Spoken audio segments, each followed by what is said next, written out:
अस्सलामु अलैकुम वरहमतुल्लाहि वबरकातुहू। अल्हम्दुलिल्लाहि वकफ़ा वसलामुन अला हबीबिहिल मुस्तफ़ा अम्मा बअद फ़अऊज़ु बिल्लाहि मिनश शैतानिर रजीम बिस्मिल्लाहिर रहमानिर रहीम वला तक़ूलू लिमन युक़तलु फ़ी सबीलिल्लाहि अमवात बल अहयाउन वलाकिन ला तशऊरून सदक़ल्लाहु मौलानल अज़ीम। बारगाह रिसालत मुआब सल्लल्लाहु अलैहि वसल्लम में दुरूद पाक का हदिया पेश करें। अल्लाहुम्मा सल्लि अला सय्यिदिना व मौलाना मुहम्मदिन मअदनिल जूदि वल करम व आलिहि व अस्हाबिहिल किराम व इब्निहिल करीम व बारिक व सल्लिम सलातन दाइमतन सरमदन अबदा। अज़ीज़ान गिरामी वक़ार, आज की मुहर्रमुल हराम की इस मजलिस में आपके सामने मैं बयान करने की गरज से हाजिर नहीं आया हूँ।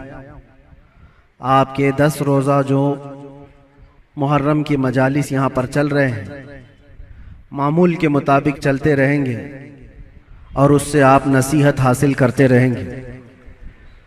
आज जुमा का दिन है, मुहर्रम का ये दूसरा जुमा है। इस जुमा में मैं सिर्फ और सिर्फ बरकत हासिल करने के लिए हाजिर आया हूँ और दुआ करके मैं रुखसत हो जाऊंगा, इसलिए कि सरकार सय्यदुश्शुहदा इमाम आली मकाम इमाम हुसैन आज़म रदी अल्लाह तआला अन्हु की बारगाह में खिराज अकीदत पेश करना, दर हकीकत हम उनका मकाम और उनका बुलंद मर्तबा बयान करके अपनी तारीफ कर लेते हैं, इसलिए कि जो उनकी तारीफ करता है अल्लाह उसका मर्तबा बुलंद कर देता है। एक बात याद रखें, हम हुसैनी हैं और हुसैन आज़म अमन का पैगाम देने वालों को कहते हैं। सय्यदुश्शुहदा इमाम आली मकाम इमाम हुसैन रदी अल्लाह तआला अन्हु जुल्म के खिलाफ ही तो खड़े थे और उन्होंने अपनी पूरी जिंदगी में ये साबित कर दिखाया है, मौत और हयात सिर्फ इस दुनिया से मर जाने और कट जाने का नाम नहीं है। जो रसूल पाक सल्लल्लाहु अलैहि वसल्लम की मोहब्बत में मर जाता है, अल्लाह उसे हमेशा जिंदा रखता है। आज सिर्फ 2 चंद नसीहतें आपके सामने रखता हूं कि बहुत सारे लोग इमाम हुसैन का गम मनाते हैं कि उनकी शहादत हो गई, करबला में उनके बच्चे शहीद हो गए और उनका पूरा खानदान जिस आजमाइश में मुब्तला था, ये सब बयान करने के बाद रोते हैं, धोते हैं, सब कुछ गम फितरी बात है, जो भी सुनेगा उसको गम होता है। लेकिन मैं ये पूछना चाहता हूं, अगर सही मानों में इमाम हुसैन का गम ही है आप और सही मानों में उनसे मोहब्बत की वजह से गम करते हो, करबला के वाकयात सुनने के बाद आंखों में आंसू आ जाते हैं, तो कभी अपने चेहरे पर नजर डाल करके भी देख लेना, क्या ये हुसैनी चेहरा है या नहीं। गम हुसैन का तो है, चेहरा हुसैन का क्यों नहीं है। बड़ी बात है मेरे अजीजों, तुम्हारे कहने में और करने में फर्क नहीं होना चाहिए। जिस चीज की मोहब्बत का दावा कर रहे हो, वह हुसैन आजम रसूलुल्लाह की शरीयत और रसूलुल्लाह की सुन्नत बचाने के लिए अपने बच्चों का खून भी कुर्बान कर दिया, और आज हमारे बच्चे, हमारे नौजवान दिन भर न जाने कौन से ऐश में मुब्तला रहते हैं, नशा की जिंदगी, ताश के पत्तों में, शराब की बोतलों में। क्या ये जवानी आपको इसलिए दी गई है? हुसैन आजम का जिक्र सुनने वाला कभी ऐसा नहीं कर सकता कि उसकी नशे से दोस्ती हो, कभी नहीं हो सकता। कभी याद करो कि 3 दिन के भूखे और प्यासे सब्र के उस पहाड़ को। एक बात मैं आपको बता दूं, हमारे बच्चे की उंगली में भी अगर चोट आ जाए ना, तो बेकरारी बढ़ जाती है। मैंने देखा है, मेरा 1 साल का बेटा दरवाजे में उंगली उसकी फंस गई थी, उंगली कट गई थी, तो लेकर दौड़े डॉक्टर के पास। डॉक्टर जब सुई से टाके लगा रहा था, बच्चा चीख मार रहा था, चिल्ला रहा था। और सच बताऊं, मजबूत दिल होने के बावजूद भी हमारे पैर कांप रहे थे। बार बार ये दिल कर रहा था कि बच्चे को थाम लूं। डॉक्टर और नर्स हमें आने से मना कर रहे थे, आप दूर खड़े रहिए, इलाज कर रहे हैं। उंगली के टाके देखा नहीं जाते हमसे अपने बच्चे के। वो इमाम हुसैन 6 महीने के बच्चे को लेकर जब यजीदियों के सामने आए, सिर्फ पानी के एक कतरे के लिए, और उन यजीदियों ने दूर से तीर चलाकर इमाम हुसैन के बच्चे को शहीद कर दिया। गले में तीर चला और खून का फव्वारा निकलकर इमाम हुसैन के चेहरे पर लगा। जानते हो मेरे अजीजों, अपने हाथों में उस बच्चे को लेकर क्या उन्होंने रोना धोना किया? नहीं, अल्लाह की बारगाह में पेश किया और अर्ज किया कि मौला मेरी ये छोटी कुर्बानी भी कबूल फरमा ले। क्या इतना जिगर है किसी के पास? एक तरफ भांजों के भतीजों की लाशों को देखना, अपने भाई की, सगे भाई की लाश देखना, बहुत सब्र किया, लेकिन कभी आप सोचते हैं ये सारा सब्र किसके लिए था? इसलिए था कि हुजूर की शरीयत हम तक पहुंच जाए, आने वाली नस्लें सीधे रास्ते पर चल सकें, इसलिए इतनी बड़ी कुर्बानी थी। और अगर आज हमारा नौजवान सीरत हुसैन पर नहीं चल सकता तो फिर वो गम हुसैन मनाने का अहल भी नहीं है, वो करबला सुनने का अहल भी नहीं है। करबला के वाकयात सुनने वाला नौजवान वो सच्ची तौबा करके सच्चे रास्ते पर चलने का अज़म करे तो ही हकीकी मानों में वो हुसैनी कहलाता है। और आपको पता है हुसैन आजम के साथ कौन था करबला में? सिर्फ उनका खानदान। 82 लोग, 82 लोग गए थे, जिसमें से तो 72 के करीब शहीद हो गए। औरतें बची थी, आपकी बहन और आपकी बीवी, आपकी बेटी, या औरतें जब कैदी बन करके जा रही थी।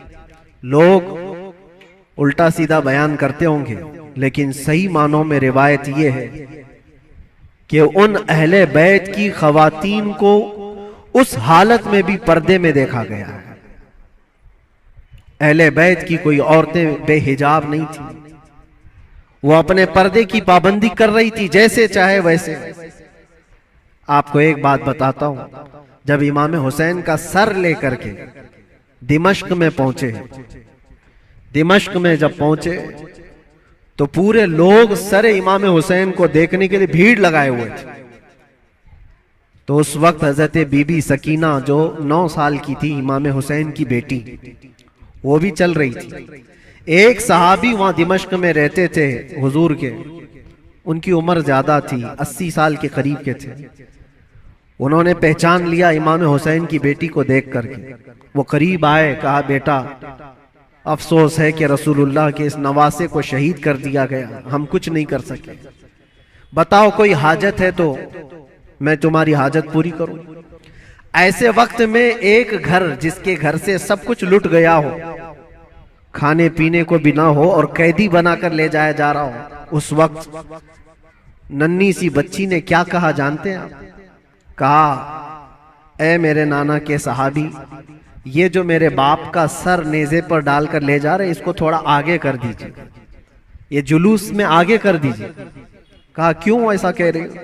कहा इसलिए कि उस सर को देखने के लिए भीड़ जमा हो रही है, और वो सर देखते देखते लोग हमारी इज्जतों को भी देख रहे हैं, हमारी तरफ भी देख रहे हैं, हमारी बेपर्दगी ना होने पाए। जो सर देखना चाहते वो सर देखें, हम तो कम से कम महफूज रहे। उस आलम में भी अपने पर्दे की हिफाजत करने वाली अहले बैत की वो छोटी सी बच्ची पर कुर्बान जाओ। आज हमारी भी औरतें हैं, औरतों को इस करबला के वाक़े से ये सीखना चाहिए कि जितने ऐश परस्ती में दुनिया तुम्हें आज बाहर दावत देकर बुला रही है, मेरी बहनों, ये हकीकी जिंदगी नहीं, इस्लामी जिंदगी ये है कि रसूलुल्लाह सल्लल्लाहु अलैहि वसल्लम के अहले बैत से जुड़े हुए हर खातून ने ऐसी जिंदगी गुजारी है कि किसी अजनबी ने जिंदगी भर उनके किसी चीज को देखा नहीं है। अल्लाह करे कि हमें वो जिंदगियां नसीब हो। बस मेरा ये पैगाम है कि हुसैन आज़म को सुनने के लिए सिर्फ रोना धोना जरूरी नहीं, बल्कि हुसैन आज़म को सुनने वाले को ये अज़्म और हौसला रखना चाहिए कि मैं अपनी ख्वाहिशात को मार करके अल्लाह की रजा के लिए जीऊंगा, अल्लाह की रजा के लिए जीऊंगा। जो बुरी आदतें जिंदगी में आती हैं उसको तर्क करना ये भी एक बहुत बड़ा अज़्म है, एक बहुत बड़ा हौसला है। नौजवानों से मैं गुजारिश करूंगा, आज पूरी दुनिया तुम्हारी तरफ देख रही है। आज जानते हैं हमारी कौम को क्या क्या इल्जामात हैं कि नशा तुम्हारे यहाँ बिकता है, नशा तुम करते हो, झूठ तुम बोलते हो, चोरियां तुम्हारे मोहल्ले में हो रही हैं, बहुत सारी आवारगियां। ये सब बातें क्यों आई तुम्हारे अंदर? रसूलुल्लाह सल्लल्लाहु तआला अलैहि वसल्लम के खानदान से मोहब्बत करने वाले, अहले बैत से मोहब्बत करने वाले अपने मुआशरे में ऐसे तो नहीं रह सकते। जिस रसूल ने कहा सफाई आधा ईमान है, आज हमारे मोहल्लों में सफाई नहीं। बात सिर्फ यही है कि सिर्फ जुबान से हुसैन हुसैन कह लेने का नाम हुसैनी नहीं होता, हुसैनी नहीं होता। अपने अमल से यह साबित करके दिखाओ कि हम हुसैनी किरदार रखते हैं, यजीद से आज भी नफरत रखते हैं। और आखिरी बात, हुकूमतें सबकी जाएंगी। आज जो तख्त पर बैठे हों कल उतर जाएंगे। यजीद 3 साल तक हुकूमत किया, अपने 3 साला दौर में उसने बहुत जुल्म किया, लेकिन तख्ता खत्म हो गया, यजीद मर गया। मुझे बताओ आज पूरी कायनात में झंडा यजीद का लहराता है या हुसैन का लहराता है? वजह यही है, हक के लिए जो खड़ा हुआ रब ताला उसे कयामत तक जिंदा रखता है। इसीलिए हमेशा इस बात को याद रखो मेरे अजीजों, जुल्म करने वाले जुल्म करते रहेंगे, मसाइब आते रहेंगे, मुसीबतें आती रहेंगी, मशक्कतें आती रहेंगी। अंधेरा होगा तो अल्लाह ताला की तरफ से उजाला भी जरूर आएगा, उजाला जरूर आएगा। अल्लाह तबारक व तआला हक के साथ हमेशा कायम रहने की तौफीक अता फरमाए। बस मैं आज इतनी नसीहत पर अपनी गुफ्तगू खत्म करता हूँ और दुआ के लिए मैं हाजिर आया था। दुआ करता हूँ, मेरा एक छोटा सा ये मैसेज था, इसलिए कि मैं एक चीज आपको ये भी बता दूं कि मैं आपकी इसी जामा मस्जिद का इमाम भी रह चुका हूँ अल्हम्दुलिल्लाह। हमारे बच्चे यहाँ पर हैं, हमारे बरसों से सुनने वाले सामाईन यहाँ पर मौजूद हैं। हो सकता है कुछ लोगों के लिए नया होगा, लेकिन चूंकि 15 साल गुजर गए तो 15 साल में बहुत सारे मामलात भी गुजर जाते हैं। कुछ लोगों ने हमारी इमेज को, हमारी छवि को बहुत बिगाड़ करके पेश किया गया है। ये आएंगे तो हलचल मच जाएगी, ऐसा होगा वैसा होगा, भड़काऊ होगा। मेरे अजीजों, एक बात याद रखो, जो हुसैन आजम से ताल्लुक रखता है वो कभी भी आतंक से ताल्लुक नहीं रख सकता, उसका कोई ताल्लुक नहीं होगा। हाँ, जो यजीदी होगा वो यजीद के किरदार के साथ जुल्म कर सकता है, लेकिन हुसैन आजम के किरदार को सीने से लगाने वाला वो अपने ऊपर मुसीबतों के पहाड़ उठा तो लेगा, लेकिन फसाद और फितना मचाने की कभी कोशिश नहीं करेगा। अल्हम्दुलिल्लाह आज मैं ये आपके सामने इसलिए इजहार के साथ कह रहा हूं कि हमारा मकसद किसी भी जगह पर फितना फसाद फैलाना नहीं है, लॉ एंड ऑर्डर को खराब करना नहीं है। हम अपने जुबान से जो भी बात अर्ज करते हैं वो हक के लिए बात अर्ज करते हैं, नौजवानों की इस्लाह के लिए करते हैं। यहां पर बड़े लोग गवाह होंगे, इसी मस्जिद के वो बच्चे जो 24 घंटे नशे में रहते थे, अल्हम्दुलिल्लाह 60 से ज्यादा नौजवान मेरे साथ इसी मस्जिद में एहतिकाफ पे भी बैठे थे। जानते होंगे पुराने लोग, और अब तो बच्चे बड़े भी हो गए और यहाँ तक कि मस्जिद की कमेटी में भी आ गए। बहुत सारे लोग, बचपना होगा, जवानी आएगी, बुढ़ापा भी होगा। पहले के लोग भी यहाँ पर जो मुझे जानते हैं, हमारा एक ही मकसद होता है, एक ही मकसद है। वो मकसद क्या है कि मोहम्मद से वफा तूने तो हम तेरे हैं, ये जहां चीज है क्या, लौह कलम तेरे हैं। बिगड़े हुए रास्ते तुम्हें वहां से निकाल कर लाना, उस रास्ते पर तुम्हें कायम रखना जो रास्ता तुम्हें सीधे इस मस्जिद से लेकर मदीने तक पहुंचा देता हो, ताजदारे मदीना सल्लल्लाहु अलैहि वसल्लम के कदमों तक पहुंचाता हो, उस रास्ते पर तुम्हें लाकर खड़ा करना, बस ये हमारा मकसद है। बाकी किसी को जोश दिलाना, किसी को उकसाना, किसी को फितना और फसाद में लाना कभी हमने पहले ना किया था और ना ही करना है। हाँ, अगर किसी को ऐसा लगता हो तो ये उनकी खाम ख्याली है। बस हम तो ये कहेंगे, या रसूल अल्लाह, तेरे गुलामों का नक्शे कदम है राह खुदा, वो क्या बहक सके जो ये सुराग लेके चले, वो क्या बहक सके जो ये सुराग लेके चले। बस आखिरी मैसेज यही है कि मोहम्मद से वफा तूने तो हम तेरे हैं, ये जहां चीज है क्या लौह कलम तेरे हैं, जिंदगी तुम्हारी अपनी नहीं है, ये अल्लाह के रसूल के लिए दी हुई जिंदगी है। मेरे मुर्शिद गिरामी हुजूर ताजुश शरिया बदरुत तरीका रहमतुल्लाह ताला अलैह ये कह करके गए, जिंदगी ये नहीं किसी की किसी के लिए, जिंदगी है नबी की नबी के लिए, ना समझ मरते हैं जिंदगी के लिए, जीना मरना है सब कुछ नबी के लिए। लब्बैक या रसूल अल्लाह, लब्बैक या रसूल अल्लाह, लब्बैक या रसूल अल्लाह। व आखिरु दावाना अल्हम्दुलिल्लाहि रब्बिल आलमीन। फिर किसी मौके पर इंशाअल्लाहुल अजीज आपके यहाँ हाजिर आएंगे, जो भी मामलात होंगे सबको क्लियर करके इंशाअल्लाहुल अजीज आपके सामने बयान करेंगे। अस्सलामु अलैकुम व रहमतुल्लाहि व बरकातहू।